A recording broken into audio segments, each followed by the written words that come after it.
Hello everyone and welcome back to my channel. It's been a while since I've done an updated artist build video and Behavior has been pretty busy doing a lot of perk changes, so I thought it was time to finally update y'all on what I've been running and what I recommend artists to run. This is really designed for a more intermediate experienced artist, as my suggestion for newer artists hasn't really changed since my initial video. I still recommend y'all running aura reading and focusing more on getting comfortable with your power rather than running regression and trying to play to win, but I don't know if it's just me. I used to be okay with running like no slowdown or one slowdown in my builds, but lately I feel like if I don't run at least two, it feels like I have no time to actually chase my survivors, which is my favorite part of that DVD. Killer meta just feels like if I breathe wrong, I lose 2 gens, so this is the first time in a while that I'm going to be recommending a more rigorous and intense meta on the artist. I typically bring about 2 and then swap the other 2 for complementary perks that fit my playstyle. When it comes to the artist, she has a few different ways you can structure your builds depending on how you see fit, so perks like Agitation or Brutal are more personalized rather than a blanket recommendation for people. With Save the Best for Last, while it has been a favorite in the past, you do lose stacks whenever survivors get swarmed, meaning that chasing your obsession can make your perk next to useless. Now that Shadowborn has an adjustable setting, I know that quality of life perks are a little bit far and few between,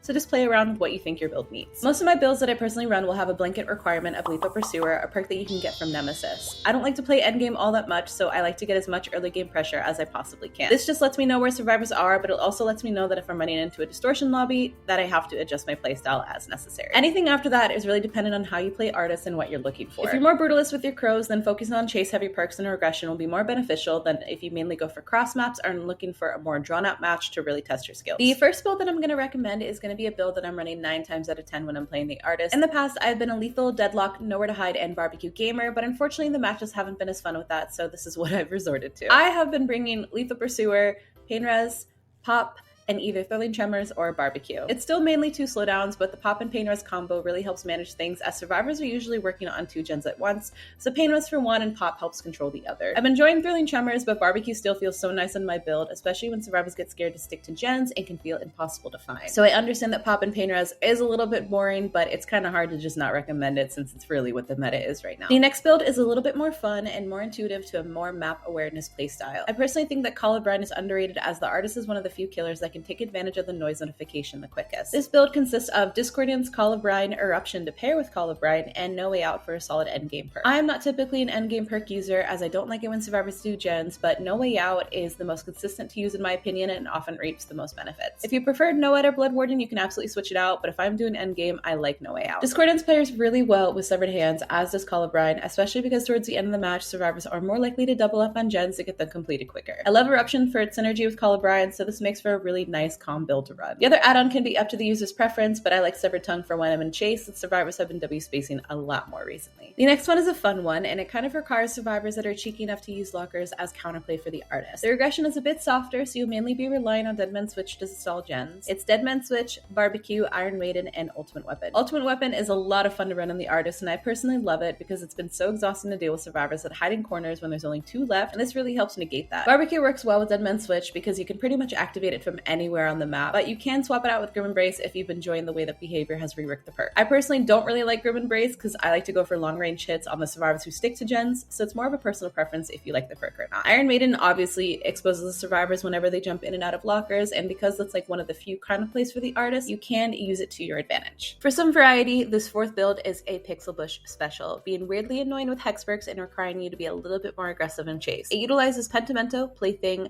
Merciless Storm, and Tinker. While Tinker is a perk that I don't use all that often because it tends to stress me out, I love the way it pairs with Merciless Storm because it forces survivors to either stick the gen or block it so that they can repel the crows, so it's kind of a win-win situation. Being aware of what gen is at what progress can be a little bit intense, but it is fun to torture survivors with. The other 2 perks are what can replace your normal slowdown, as Plaything and Pentimento work really well together. Plaything forces survivors to either choose between being oblivious and getting snuck up on, or cleansing the totem so you can bring Pentimento into play. Pentimento's first totem is its most valuable, as it causes 30% slower gen repair speed that isn't affected by the new aggression rules in place by Behavior. Overall, while it is a little bit more of a niche build, it can be really fun to run and kind of have some fun results. Finally, this one is a more chase-heavy injury build and is probably the most annoying against to go as Survivor. This is leaning on Thanatophobia, Nurse's Calling, Gift of Pain, and Dying Light. This build pairs really well with her Thorny Nest add-on, which is Artist Sloppy Butcher equivalent. Being able to interrupt survivor heals and keep them injured is essential, as you can use Thanatophobia to your advantage as your slowdown. With the lack of slowdown, you will have to make sure that you're quick in chase, so I would use either Festering Carrion or Severed Tongue Calling as your other add-on. Nurse's Calling is one of my favorite perks to run because you can really take advantage of the information, and interrupting survivors before they can finish the heal is really essential and making this build work. Overall, it really depends on your playstyle and what you feel the most comfortable to run. You can have a lot of fun with builds, but I understand that the meta in the game kind of forces you to choose between perks that you love and perks that you feel like you need to run. If you want to cherry pick your build, I would recommend at least one aura perk,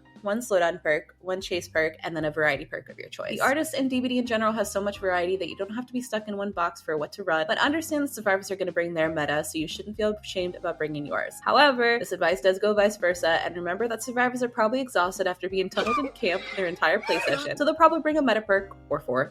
The map offerings they bring are no excuse. You just tunnel them out of the game, honestly.